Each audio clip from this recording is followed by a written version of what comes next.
Hi friends, அஸ்ஸலாமு அலைக்கும். நம்ம இன்றைக்கி வீடியோவில் என்ன பார்க்க போகிறோன்னா, அருமையான பீஃப் மக்ரூனி எப்படி ஈஸியாகவும் செம்ம டேஸ்ட்டாகவும் செய்ய போகிறோம் அப்படிங்கிறத தான் பார்க்க போகிறோம். வாங்க வீடியோக்குள்ளே போகலாம்.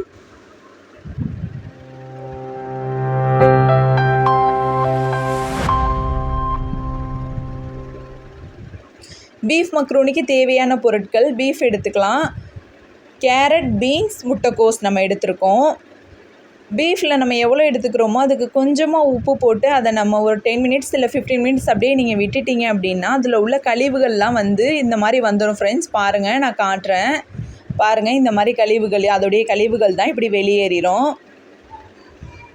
சுடு தண்ணி இருக்கு இல்லையா ஃப்ரெண்ட்ஸ், நல்லா தண்ணியை கொதிக்க வச்சு பீஃப் இருக்கு இல்லையா அதில் ஊற்றிட்டு ஒரு 1/4 மணி நேரம் அப்படியே விட்டுருங்க. அதில் உள்ள கழிவுகள், அதில் உள்ள அழுக்கு எல்லாமுமே வெளியேறிடும். அதுக்கப்புறம் நம்ம அதை வடிகட்டிட்டு நம்ம செய்ய ஆரம்பிச்சிடலாம். தயிர், மல்லிக்கீரை, இந்த மாதிரி ஒரு குக்கர் எடுத்துக்கோங்க. அதில் 1 ஸ்பூன் அளவு இஞ்சி பூண்டு பேஸ்ட்டு நம்ம ஆட் பண்ணிக்கலாம். மஞ்சத்தூள், மிளகாய்த்தூள் 1 ஸ்பூன் அளவு நான் ஆட் பண்ணியிருக்கேன். தேவையான அளவு தண்ணி ஊற்றிக்கோங்க ஃப்ரெண்ட்ஸ். அதுக்கப்புறம் வச்சுருக்கோம் இல்லையா பீஃபு, அதையும் அதில் போட்டுடலாம். பீஃப் ஒரு 5 விசில் விடுங்க. ஏன்னா மக்ரூனிக்கு அப்போ தான் ரொம்பவே டேஸ்ட்டாக இருக்கும். நல்லா மிக்ஸ் பண்ணி விட்டுருங்க ஃப்ரெண்ட்ஸ். நம்ம பாஸ்தா எடுத்துக்கலாம், அதாவது நம்ம மக்ரூனி எடுத்துக்கலாம். பாருங்கள் எப்படி இருக்குன்னு. தண்ணியை இந்த மாதிரி கொதிக்க வச்சு உப்பு போட்டுருங்க ஃப்ரெண்ட்ஸ். உப்பு போட்டு நல்லா தண்ணி இந்த மாதிரி கொதிக்க வைங்க. கொதிக்க வச்சோன்னே இந்த மாதிரி உப்பு, பாஸ்தா இருக்கு இல்லையா, மக்ரூனி அதில் ஆட் பண்ணிக்கலாம். நல்லா கிண்டி விட்டுருங்க. நல்லா கிண்டி விட்டுருங்க ஃப்ரெண்ட்ஸ். அப்போ தான் எல்லா இடத்துலையும் உப்பு பரவும். ஒரு கடாய் எடுத்துக்கோங்க, கொஞ்சமாக எண்ணெய் ஊற்றிக்கோங்க. பட்டை, கிராம்பு நம்ம ஆட் பண்ணிக்கலாம். வெங்காயம் ஆட் பண்ணிக்கலாம். வெங்காயம் நல்லா வதங்கட்டும் ஃப்ரெண்ட்ஸ். தேவையான அளவு உப்பு போட்டு வதக்கிக்கலாம். கொஞ்சமாக உப்பு போட்டுக்கோங்க, ஏன்னா நம்ம ஆல்ரெடி பீஃபில் கொஞ்சம் உப்பு போட்டிருப்போம். மிளகாய் தூள் ஆட் பண்ணிக்கலாம்.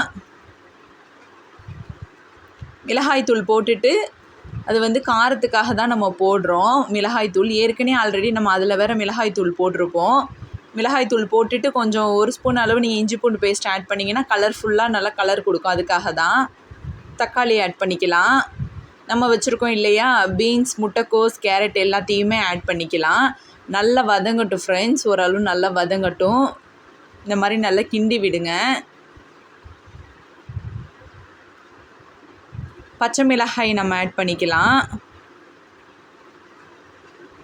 மிளகுத்தூள் போட்டுக்கோங்க. நான் 1 ஸ்பூன் அளவு மிளகுத்தூள் போட்டிருக்கேன். சீரகத்தூள் 1 ஸ்பூன் போட்டுக்கோங்க. மல்லித்தூள் கொஞ்சமாக போட்டுக்கோங்க ஃப்ரெண்ட்ஸ். இந்த மாதிரி அதையும் நல்லா வதக்கி விடுங்க. 5 விசில் வந்துருச்சு. நம்ம குக்கரில் பீஃப் போட்டோம் இல்லையா, அதுவுமே ரெடி ஆயிடுச்சு.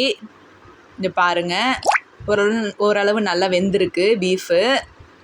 நம்ம வச்சுருக்கோம் இல்லையா ஃப்ரெண்ட்ஸ் குக்கரில், அந்த பீஃப் எடுத்து அதில் அப்படியே போட்டுடலாம். போட்டு இந்த மாதிரி நல்லா கிண்டி விட்டுக்கோங்க. அந்த தண்ணியோடையே நம்ம ஊற்றிடலாம். பாருங்கள் ஃப்ரெண்ட்ஸ், கொஞ்சமாக தயிர் ஊற்றிக்கோங்க. மூடி வச்சுருங்க. ஒரு 5 மினிட்ஸ் அப்படியே மூடி வச்சுருங்க. நம்ம பாஸ்தா போட்டோம் இல்லையா ஃப்ரெண்ட்ஸ், அதில் கொஞ்சமாக நீங்கள் எண்ணெய் ஊற்றிக்கோங்க. ஏன் அப்படின்னா பாஸ்தா ஒன்றோட ஒன்று ஒட்டாது, மக்ரூனி ஒன்றோட ஒன்று ஒட்டாது. அதுக்காக தான். இந்த மாதிரி நல்லா கிண்டி விட்டுருங்க. ரொம்ப ஆயில் ஊற்றிடாதீங்க, கொஞ்சமாக. நம்ம எதுக்காக ஊற்றுறோன்னா உதிரியாக இருக்கும் மக்ரூனி, அதுக்காக தான். பாருங்கள் ஃப்ரெண்ட்ஸ், இது ஆல்ரெடி ரெடி ஆகிடுச்சு. இந்த காய்கறி, இந்த பீஃப் எல்லாமே. கொஞ்சமாக லெமன் ஆட் பண்ணிக்கோங்க. கொஞ்சமாக ஆட் பண்ணிக்கோங்க, ரொம்ப அதிகமாக ஆட் பண்ணிடாதீங்க. பாருங்கள், நம்ம வடிகட்டி எடுத்து வச்சுருக்கோம். நம்ம மக்ரூனி அதில் போட்டோம் இல்லையா, அதை வடிகட்டி எடுத்து வச்சுருக்கோம். அதையும் நம்ம அதில் ஆட் பண்ணிக்கலாம். பாருங்கள், காய்கறி இந்தளவு நல்லா வெந்துருச்சு. கொஞ்சம் தண்ணியாக வச்சுக்கோங்க ஃப்ரெண்ட்ஸ், ஏன்னா அடி பிடிக்கும்.